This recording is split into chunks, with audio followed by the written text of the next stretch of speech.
Assalamualaikum warahmatullahi wabarakatuh. Halo semuanya, perkenalkan nama saya Nina Jurhana dari kelompok 2, tugas sejarah peradaban Islam.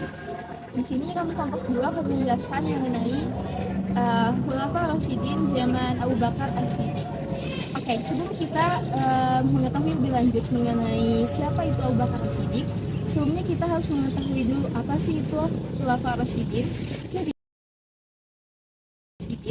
Jadi teman-teman, Khulafaur Rasyidin ini merupakan pemimpin umat Islam setelah Nabi Muhammad SAW wafat. Yang dimaksud pemimpin di sini ialah khalifah-khalifah yang terpercaya dan juga sudah mendapatkan hukum.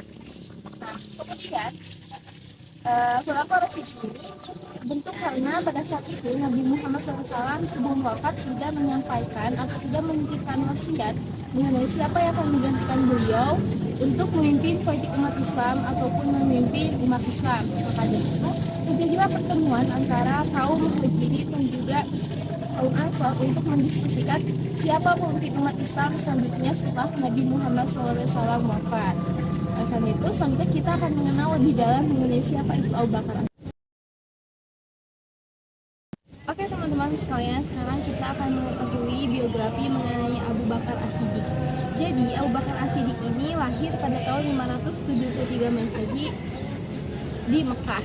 Kemudian nama lengkap dari Abu Bakar sendiri ialah Abdullah ibnu Abi Quhafah At-Tamimi, di mana sebelumnya Abu Bakar As-Siddiq ini mempunyai nama Abdul Ka'bah.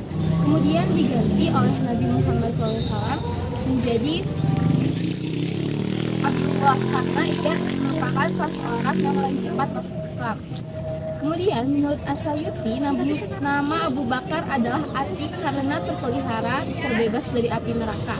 Ia juga diberi kunyah atau julukan yang diberikan oleh masyarakat Arab sebagai suatu tanda penghormatan berupa Abu Bakar, yang berarti orang yang pagi-pagi betul telah masuk Islam atau orang yang paling cepat masuk Islam. Saya ingin menjelaskan faktor apa saja yang menaruh Abu Bakar As-Siddiq menjadi khalifah di Madinah. Yang pertama, karena Abu Bakar As-Siddiq adalah sahabat yang paling dekat dengan kanjeng Nabi. Terus yang kedua, karena Abu Bakar As-Siddiq sangat dipercayai oleh Nabi. Yang ketiga, masyarakat Madinah mempercayai bahwa Abu Bakar As-Siddiq bisa menjadi seorang khalifah. Yang keempat, karena Abu Bakar As-Siddiq adalah orang yang sangat dermawan. Yang kelima adalah karena Abu Bakar As-Siddiq menjadi orang yang pertama masuk Islam.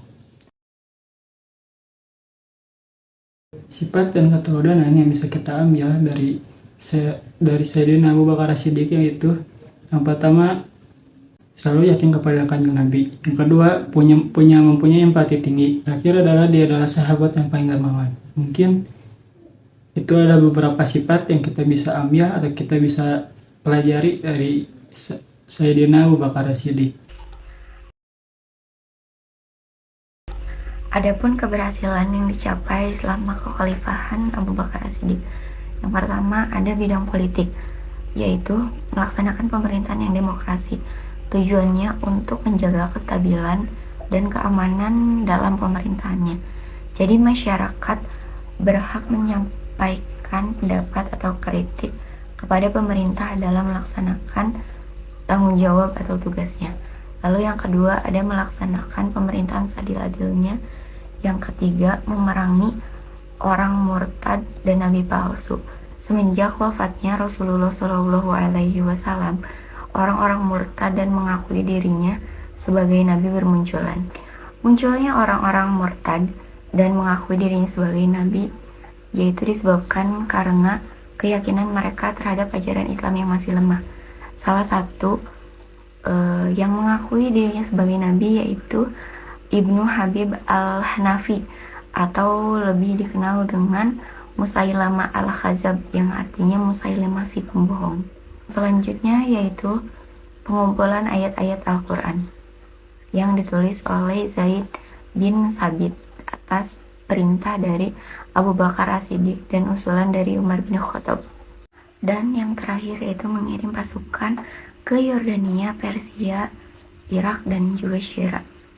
Tujuannya yaitu untuk memperkuat benteng pertahanan dan juga memperluas wilayah.